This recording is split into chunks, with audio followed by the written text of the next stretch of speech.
Hey everyone, we Sonic the Hedgehog Gamer here, and welcome back to Katawa Shoujo.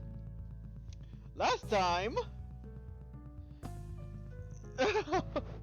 Rin consumed too much medicine, and we lost our first kiss to her. Yeah! I'm very much worried about us now, but okay. Let me get up from my voice. Anyway, okay, let's get to the thick of things. I had trouble getting to sleep that night, so the next morning found me exceptionally groggy. I briefly considered skipping class, but found myself that I was supposed to be a stronger person now. I get up like a good boy, put on my uniform like a good boy, and make my way to the main school building without eating breakfast like a good boy. I sit in my seat in class 3-3, waving a greeting to Misha and Shizune like I do every morning, and let the day wash over me. I feel like we're starting to become a psychopath. Like a good boy, by the way. Afternoon classes are always longer than those in the morning. That is true regardless of whether I count it by the minute or by the number of doodles drawn in my notebook. Like a good boy, you know? Today I'm especially distracted as I keep thinking about Rin. Did I manage to properly tell her that I want to get better? Did she understand a word of what I was saying? She seemed to like the kiss. I was thinking about the kiss we shared and what it means. Just out of her mind. Maybe it means nothing. But we've been getting closer lately. What does that mean? I think about Rin more and more nowadays. I wonder if she thinks about me. The ringing of bells make me flinch. Then I realize I haven't been paying attention during the latter half of class at all. Not like a good boy! I look at the assortment of sketches traveling up and down the margins of my notebook. The only thing I've got done in the last hour. Feeling vaguely disappointed in myself, I pack up and get to the hallway. Van is standing right outside the door. Her presence stopping me in my tracks as soon as I spot her. Her posture is relaxed as always, but I suddenly feel like I just ate a crowbar. I'm having a hard time meeting her gaze. She doesn't seem to have any trouble looking at me, but those dark eyes are making me feel flustered for no reason. It's hard to look straight at her, so I turn my face away a little. Don't know what one should say in this kind of situation. Then again, I really know what to say to Rin in any given situation. Hi. Hello. Try to get rid of the awkwardness in my voice and evoke a more natural way of speaking. I suddenly worry about where I should put my hands. Feels like they're in the way somehow. How are you feeling? You were pretty out of it yesterday. I'm okay. What do you mean yesterday? You don't remember? She shoves her head to the side like a bird, looking somewhat confused. Remember what? I have a pretty bad memory. About yesterday, me visiting? What about yesterday? I came to see you and... I don't remember that kind of thing happening. She really doesn't remember? I don't know if that's a good thing or a bad thing. But I feel disheartened all the same. Remember that I promised to show you one place though. Did that happen for real? Maybe I just think that I remember that and I really don't. No, that was real too! Okay, do you want to go? Now? Yeah. Well, sure, why not? Is it far? It's not. Together we walk downstairs and then outside. The usual summer day, whirling cicadas and all greets us. It's immensely hot, and without the air conditioning the classrooms offer, I start sweating immediately. We saw along the tree-lined pathway that leads towards the dorms. The cherry trees offer shade, with the sunlight blinking through the holes in the canopy. The light creates a chaotic pattern of shadows, dappled with bright places where the beam hits the pavement. Rin's eyes are wandering in every direction, but mine? I get the feeling that it's intentional. She leads me to the back gate once again, taking us through it and into the forest beyond. As before, the dropping temperature and the drastically reduced levels of light make it feel like the forest is swallowing us into its cavernous belly. We head uphill along the same path as last time, sneaking around trees and boulders, over roots and rocks, past wild undergrowth. Birds sing somewhere in the woods, sololess for the humming background music of the treetops. Are we back at the worry tree? You go past the small clearing with the big maple that is now called the Worry Tree. The climb steepens, then becomes easier again. I just stop a few times to catch my breath, then hurry after Vin, who doesn't stop to wait for me. Soon, I'm out of breath again. Suddenly, the trees end and we emerge from the forest. The boundary of the woods is sharp and abrupt, as though a line had been drawn to mark it. The hills continue to climb up a little further ahead, but from here to the top, it's a rocky meadow, patches of grass and small bushes that look like they are growing straight from the rock. We soon reach the highest point, with the forest behind us and the view to every direction opening in front of us. The city lies far below and away, lazily reveling in the quiet afternoon mood. You can see pretty far from here, and the vista is beautiful. Wonder how high up we are. I breathe the fresh air and feel my heart rate slowly going back down. I think I might have overdone it a bit. A higher pulse is dangerous for me. Feeling fine right now, though. The wind picks up, ruffling my hair and causing the trees below us to sway. Makes the grass undulate in waves as the breeze sweeps across the hilltops. The sun shines from the open skies upon us, a few clouds passing by to shadow it. What was beautiful heat before is now gentle warmth. I take a good look around. The hilltop is pretty in the way nature often is. Unplanned harmony found in the natural arrangement of things. The most striking feature is the abundance of small yellow flowers. They're literally everywhere in this meadow. I can't help commenting on it. Wow, a lot of flowers. Yeah, do you know this kind? They will fly away. Yeah, dandelions. There are not many of them at the school because they cut the grass so often. Nobody cuts grass here. The fragile looking flowers will soon turn white and fluffy like cotton, and the wind will carry the seeds away. Crouch down to look at one tiny yellow flower, silently basking in the sunlight. Not a hint of white yet, so still waiting for its time to be fulfilled. Press my fingers against the delicate yellow petals. Feel the soft texture on my fingertips. It feels nostalgic somehow. I hear Rin approaching from behind and stand back to face her. She has a weird look on her face. Something on your mind? I don't know. It's just... You look so sad all the time. We come out so easily that it makes me confused, and I don't really remember much about yesterday except that you came to my room, and that's why it might be because of me. So if it might be because of me, I think that I know why. It's because people don't really like talking to me. And you might be the same, and that would be sad. I know that people I'm talking to about others that are having to also say that I'm strange, and that I talk strange things, so I thought I'd try not to say strange things. But that just makes me think more and new and strange and colorful. That was not a good word, but maybe you understand anyway. And odd things, so if I want to say something, I don't really know how. And then the words are not the same as the thoughts because something goes wrong on the way out, but it's not like the thought of really the thing. I should be saying it's more like the idea of the thought, or the feeling, the idea of the idea of the feeling, but it's not really any of those either, because there's no word for it unless I invent a new one, which is not really useful. So I've been thinking of doing things that's better than saying so, maybe because yesterday I took those pills and I was feeling a little strange. I might have done something that I shouldn't. Besides, I don't really even know if it would be any better if I just could say the thought. There's no telepathy. There's real telepathy, isn't there? I think it's being helpful and useful at the same time, but right now I wouldn't mind because misunderstanding is so easy, but understanding is not, and I thought I grasped her shoulder and squeezed hard to make her stop. I don't have the capacity to take all this in at once. Rin shuts up instantly. Take a breath. I'm not upset. Why would I be? Just a little confused, but it's alright. What if I'm making a face that she doesn't like again? Like I've been thinking about yesterday all the time. Maybe I look weird. There's not a mirror with me at all times. Oh god, we're thinking like her now. Not like this is a bad thing. No need to get it all said at once. Now listen, even if you talk slower. It just came out. Sorry. I'm okay now. I just wanted to say something. I didn't mean that much. It's weird, isn't it? She looks at me with a surprisingly timid expression. One that I haven't seen often before. I can't help but laugh a little.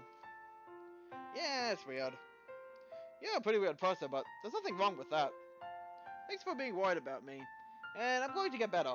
I told you that yesterday, but I guess you don't remember that either. I don't.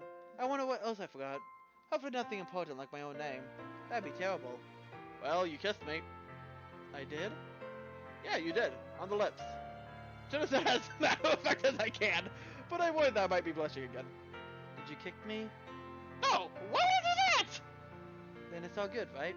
It's okay, right? I didn't forget my name. Yeah, it's okay. I wish I was more suave so that I could come up with a better follow-up to that. But nothing comes to mind. It's a good thing that Vin has more to say. Makes me feel relieved somehow. I think that I should say sorry. I'm really bad with people. Some things are hard to understand. Like jellyfish. Do you understand jellyfish? I guess not. People are like jellyfish to me. I don't understand. Now it's her turn to make a face I don't really like seeing. I never really had friends. What about me? Nah, I'm your friend for one. I mean, think about it.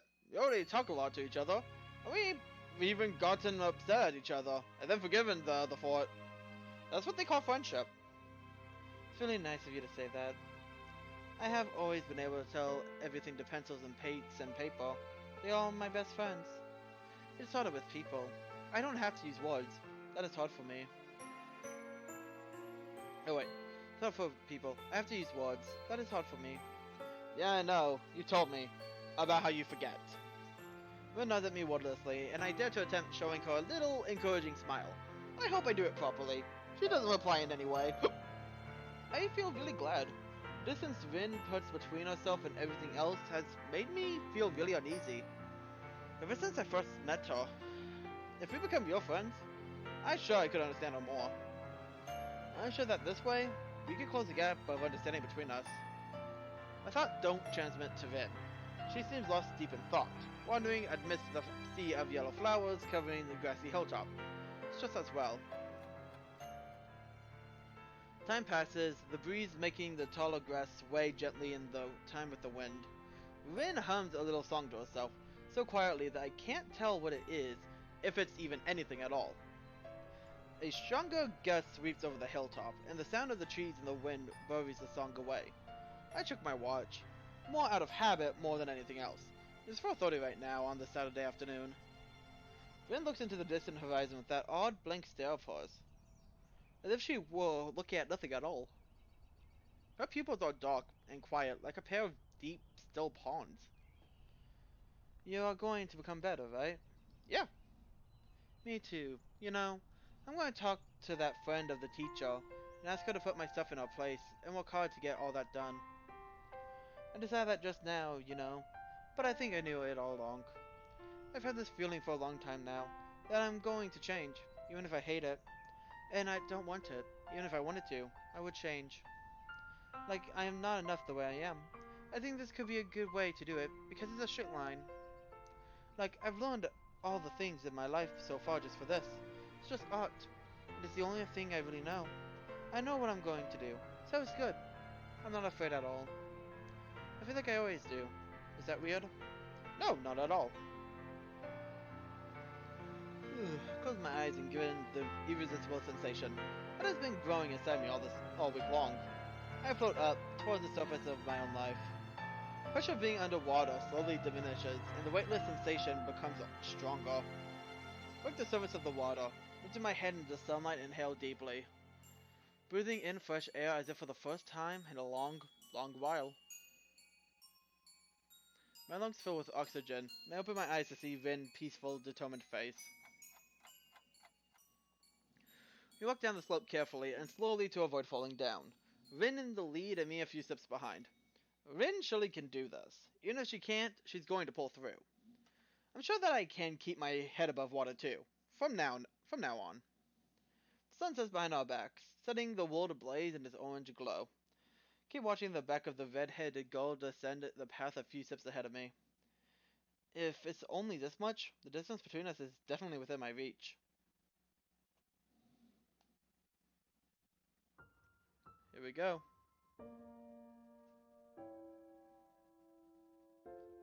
Act 3. Distance.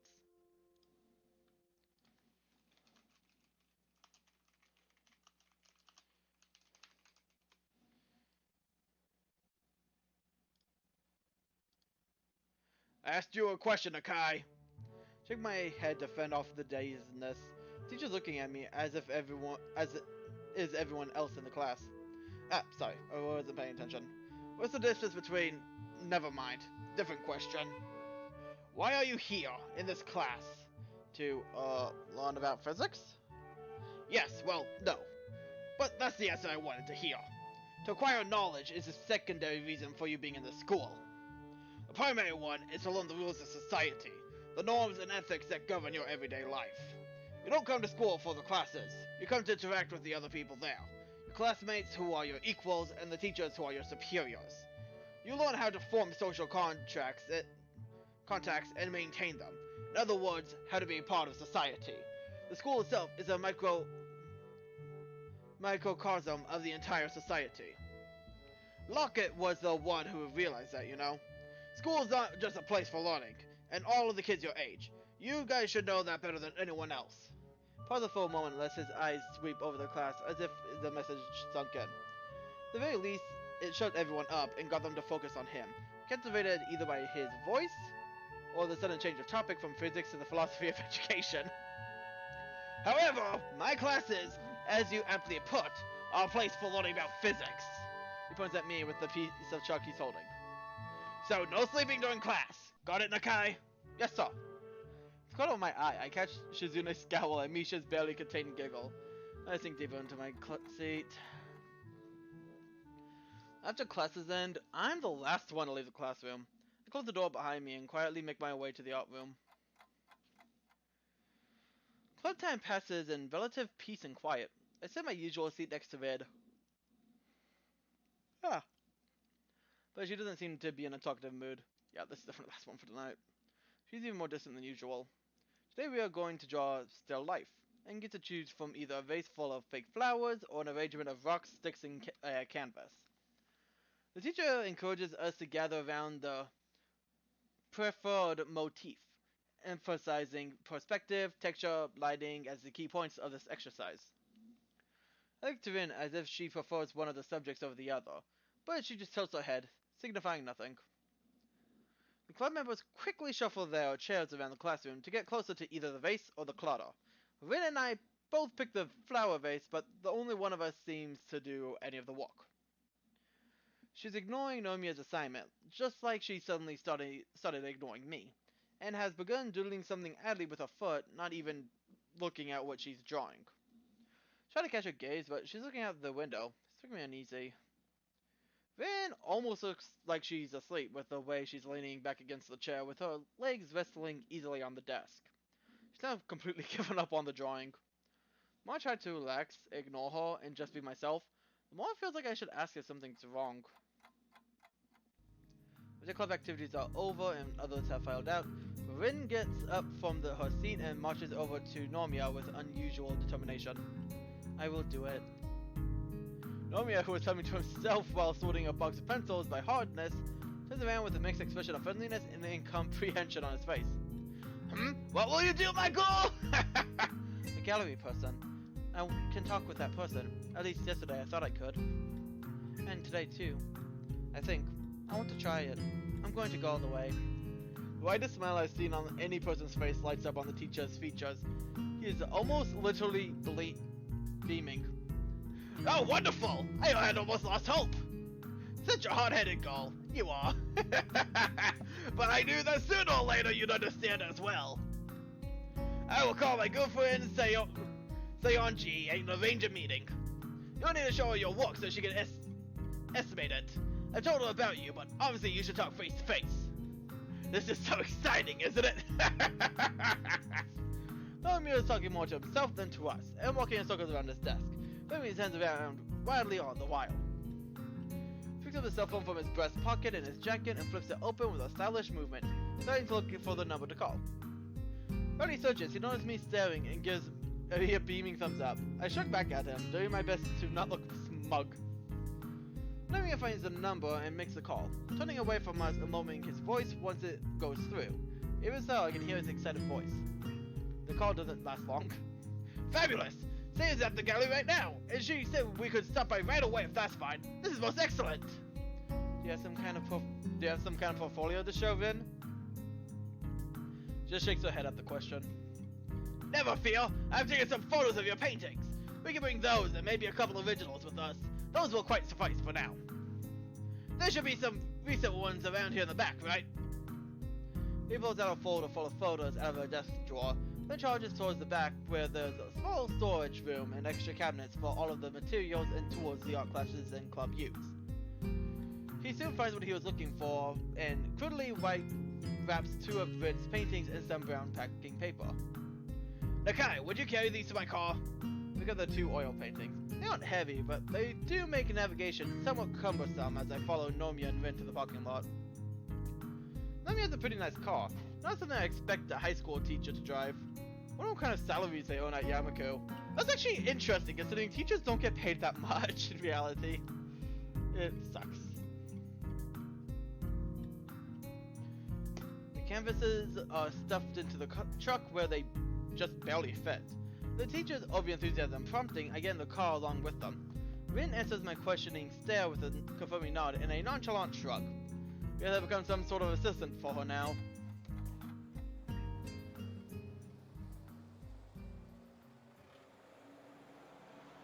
Nomiya doesn't go light on the pedal. The smooth ride just takes about 10 minutes to bring us to the city center. We pull into a tiny parking lot and get out of the car.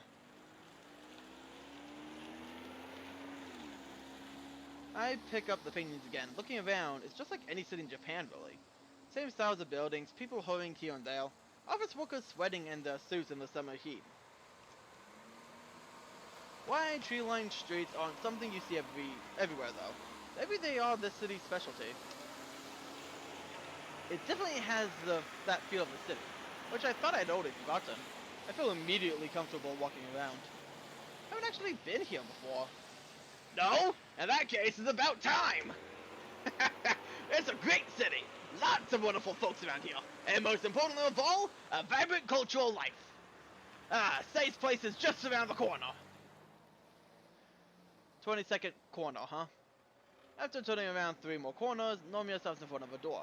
There's a nameplate in a big red letters over it. 22nd corner.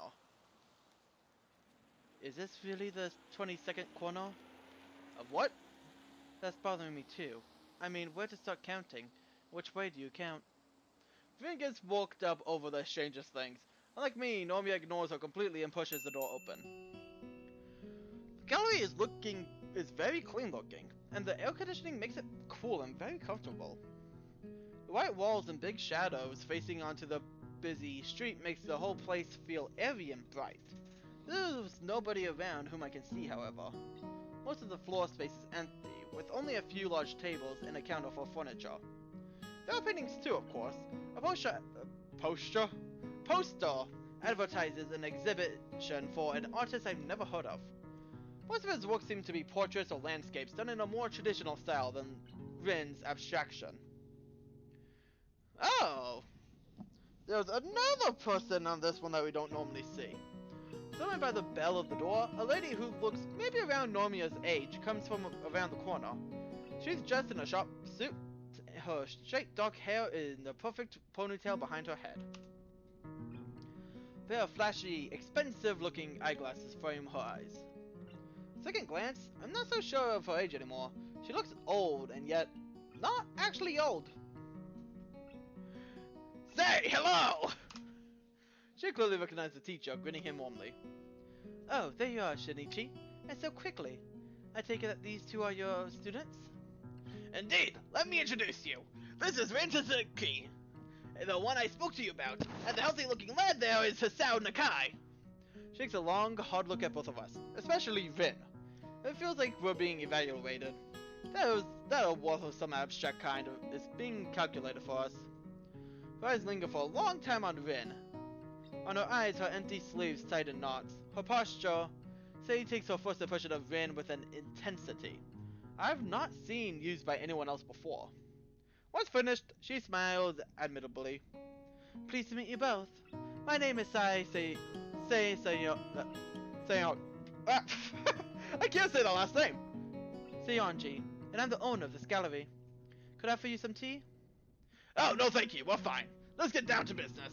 I lay the paintings on the tabletop to give the gallery owner a better view, and Nomiya pulls out his folder of photos. The old lady studies Vin's work carefully, absent-mindedly brushing her cheek with her fingers while letting her gaze sweep over the paintings. Her eyes remind me of a bird of prey of some sort, so sharp and somehow very calculating. She takes her time, slowly going over the paintings in order without uttering a single word. Even the teacher looks very nervous. She tries to point out certain details and other things about Rin's work, but it seems like she's not listening. Oh, he's very much trying. While Normia and I keep looking at Sei, trying to look for some hint of reaction on the gallery owner's face, Rin lets her gaze wander around the gallery space. Suddenly she pipes up. Is this really the 22nd corner? Sei raises her gaze from the paintings to look at Rin, but doesn't answer. Probably for the best. She takes stock of Rin's slouchy posture and her dreamy eyes, that are again moving relentlessly about. The way Rin seems to be detached from a situation that's supposedly be very important for her annoys me just a little. I'm practically holding my breath here. After Sei has gone through all of Nomiya's photos and inspected the 2 oil paintings I hold here, she goes through all the material again, this time at a quicker pace. Finally, she gives her verdict. I like it. I like it. Though if you don't mind me saying, you're still a bit immature. Searching for your own direction, perhaps? She picks up one of the photos. Still, just look at this. I just can't take my eyes off of it. Like a little kitten playing around. That's what your art makes me feel, young lady. Thank you, I think. Nobody has ever said that to me before, I think. That's all that Rin has to say. Something about what the gallery owner says and how she says it makes it sound patronizing to me, but I hold my tongue. Anyway, what a wonderful imagination though, isn't it? I've always said that Tezuka has great eye for composition and color harmony. And technique. Remember, all these are done with her feet. Of course, we need to put on some of the simpler ones on display too. For the late people, right, Sei? He just wants... You know how those Philistines are.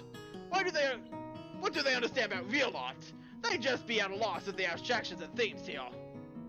But it'll generate more publicity, and that's good, isn't it?